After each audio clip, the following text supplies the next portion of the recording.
Thank you very much, Ralph. As always, it's very fruitful to hear from you.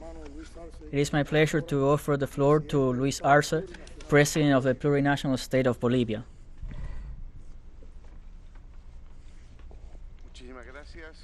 Thank you very much. Good morning, everyone. I appreciate the invitation of Brother Miguel Díaz-Canel, the President of the Cuban Republic, to this 21st Summit of ALBA-TCP. Greetings also to our comrade Nicolás Maduro, President of the Bolivarian Republic of Venezuela. I would also like to greet our brother Ralph Gonsalves, Prime Minister of St. Vincent and the Grenadines. I also want to greet through social media Commander Daniel Ortega, who is also taking part virtually in this meeting. Every minister, representatives of ALBA-TCP governments. I would like to start mentioning that today is a very special day in Bolivia. Today, May 27th, in Bolivia, we celebrate the Day of Mother. And I want to take this opportunity, all the medias, to congratulate all mothers, all Bolivian mothers, as many other mothers in Latin America that have known how to experience and have carried forward the homes. A special greeting for my mother, of course, that I'm sure she's watching me right now. Work, unfortunately, does not allow us to be with someone that is very valuable for everyone, that is someone's mother. In the name of the courageous and heroic people of Bolivia and our state, I have the honor to transmit a brotherly greeting to all the members that are part of a great homeland, from Alaska to the tip in the south, without any exclusion. And I also want to send our message to the peoples of Latin America that are parts of ALBA-TCP, an alliance for life, for brothership, integration, cooperation, and peace among our peoples. I don't want to continue my speech without before saying, in the name of the Bolivarian people and our national government, all our solidarity to the brotherly people of Cuba in the face of the tragedy that took place in Havana at the Hotel Saratoga. Express once again to the families of the victims our sincere condolences. We are with you in your pain. I send a great greeting to the brotherly people of Ecuador with motive of the commemoration this past May 24th of the bicentennial of the battle in Pichincha, in which liberation forces commanded by General Sucre defeated the Spanish army, opening the path to the full liberation of Quito and its provinces and the creation of the Republic of Ecuador. Likewise, May 25th, in the department of Chuquichaca, in our plurinational state of Bolivia, we commemorated the 213th years of the first cry of liberty in Latin America, and we pay homage to the heroes of this great revolutionary act that opened the ways of independence from the Spanish yoke.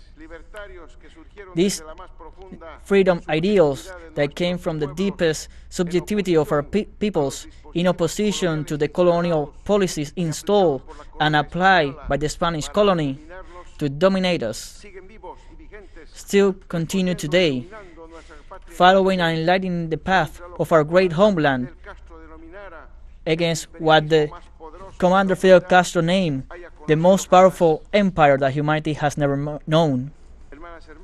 Brothers and sisters, the 21st Summit of ALBA-TCP calls us for a singular moment of importance for humanity and our America. The plurinational state of Bolivia observes with preoccupation the development of the conflict between Russia and Ukraine, as we reject the lack of dialogue and the acts of provocation of the US and the covert movements of NATO. The unilateral sanctions and the threats in which third actors are pretended to involve these two countries to spark a confrontation at a global scale. Bolivia is a country peaceful that promotes a culture of peace, and we firmly believe in the peaceful solution of conflicts, calling for dialogue and diplomacy, understanding between nations and the peoples of the world.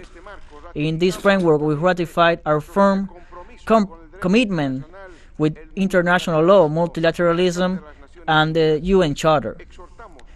We call the United Nations to double down efforts to sit down the conflict parts and open a space of dialogue to reestablish world peace, to uncover all those that bet on war as a medium to reactivate their economies that are in crisis, and denounce those that pretend to deepen the food crisis in the world for the benefit of a few.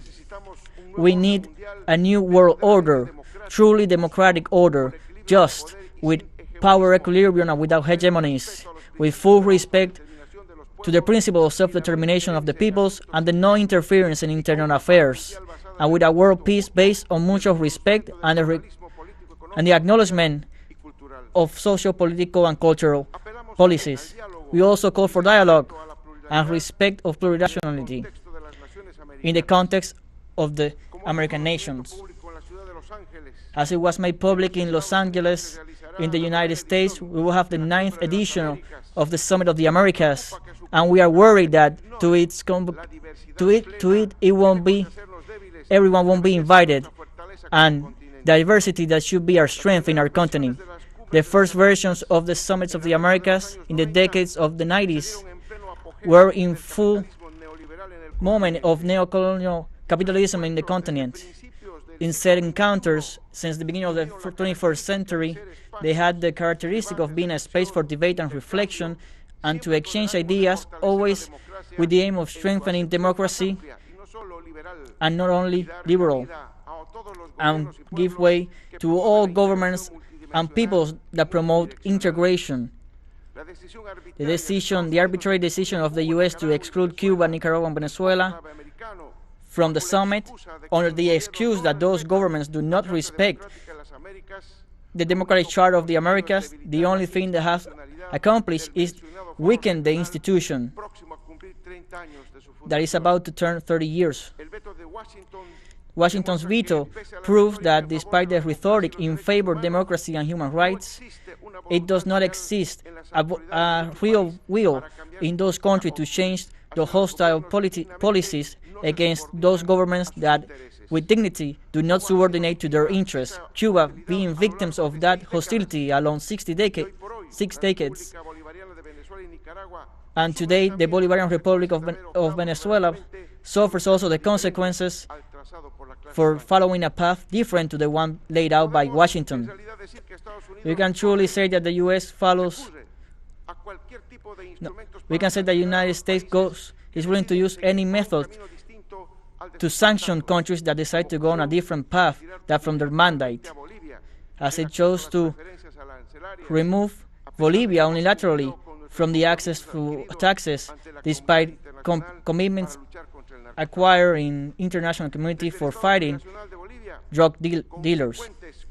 From the plurinational state of Bolivia, and in consequence with our constitution and the diplomacy of the peoples, we strongly reject the expulsion of brotherly people from the 9th Summit of the Americas, and we reiterate again the decision to not accede to this summit as long as every country does not participate. And in this condition of equality and of participation, any country cannot have the right to decide who can be part or not of our continent, and also non-international organization as the OAS can only serve uniquely to the hegemonic interests of one nation. Likewise, we demand the stop of all hostilities against the peoples of our America. The policies of sanctions, embargoes, and blockades only have brought suffering to our peoples, especially to the more humble, and their effects have strengthened in the context of the pandemic. It is time that the U.S. government puts an end to the commercial trade embargo blockade that is imposed against Cuba, as well as the more than 500 unilateral sanctions imposed against Venezuela and Nicaragua. With blockade and sanctions, a future can never be built, a future that is sustainable, equitable, as is the objective of the next Summit of the Americas. Never as before has been the resolution approved by the CELAC more true. When we declare Latin America and Caribbean as a territory of peace, and I'm sure that there won't be any opposition to extend from this moment and place that desire to everyone. The United States and other powers, allied powers, cannot continue with the hypocrisy, the double standard to apply sanctions, extraterritorial sanctions, to face the current military crisis in the eastern of Europe. And don't speak about the multiple effects of military intervention that in the name of democracy and human rights they made against Afghanistan in 2001, in Iraq in 2003, in Libya, in Syria, and what happened, for only citing a few, against Guatemala in 1954, the Dominican Republic, in Grenada, and in Panama, or what the people of Palestine suffer on a daily basis. This is a reflection that, as an international community, we must make. All wars must hurt us and move us in the same way, being coherent and acting under the same conviction that it is not the same war but the same peace that must rule international relations, a peace based on social justice for all the peoples of the world. A sustainable future for our America will depend in the ability for us to come together to face the great challenges that humanity faces: poverty, hunger, disequality, economic crisis, the great gap between rich and poor, sparked by the system that prioritizes the reproduction and production of capital before the reproduction of life, and is also creating a climate collapse without a point of return. Likewise, among these great challenges, we have also the ones related to the COVID-19 pandemic, strengthened by the sensibility of a system subordinated to the interests of the so-called developed countries and great multinationals. In our continent, the COVID-19 cases and deaths have lowered in the last few months. We still continue to report more than 500,000 cases a week, including cases of the Omicron variant, particularly in North America and Caribbean. A clear signal that we cannot let our guard down in the face of the pandemic. Our sight and our efforts must be put towards in priority to the 240 million people in the region that have yet to receive a single dose of the COVID-19 pandemic. This implies that far from relaxing, we must double down efforts to manage a more equal distribution of the vaccines. In the framework of the work of the post-pandemic ALBA-TCP plan of work that we are moving forward in coordination with the rest of the countries of the bloc, all the measures necessary so that all countries that have not had a good access to vaccines have one.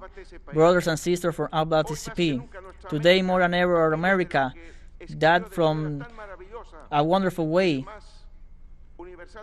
the most universal of all Cubans wrote about, José Martí, must consolidate as a territory of peace and free of nuclear weapons, where respect for sovereignty, dignity, and self-determination of the people, as well as solidarity, complementarity, and fraternal dialogue, despite our likeness and differences, are the main topic of relations among us. That's why we condemn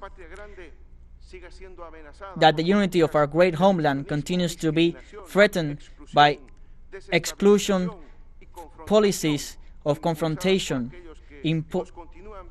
move forward by those that continue to see us as their backyard, as a territory in dispute for our natural resource, as a colony where to install military bases, and as a table to practice new and old ways of coup d'etats that our people pay with their lives. However, as well was said by Simón Bolívar in his letter to Jamaica, unity won't come by divine order, but by simple efforts well dressed. And those efforts must continue to be directed to the strengthening of spaces as the community, as CELAC ALBA-TCP, as well as the resurgence of UNASUR. Spaces that are founded in an integration for the well-being of the people, not an integration for the domination and the ransacking of the people. In this sense, from ALBA, an alliance that has resisted and will continue to resist all the attacks, all the imperialist attacks, we move forward firm together with the indigenous movements as vanguards of our revolutions, and together with women and men that with dignity and despite their origin are committed with the noble causes of the peoples. We ratify our commitment with that unity, that plural unity, in that emancipatory project of social justice that our people demand. Finally, we highlight the joint work of our country in the Executive Secretary of ALBA-TCP, at the head of Salsa Llorenti, have made a great significant effort for the fulfilling of our work plan in 2022, seeing in actions, concrete actions that are being executed for the benefit of the Alliance. We encourage that we continue on this path to gather efforts to consolidate the unity and move forward to a well-being of the people. Thank you very much.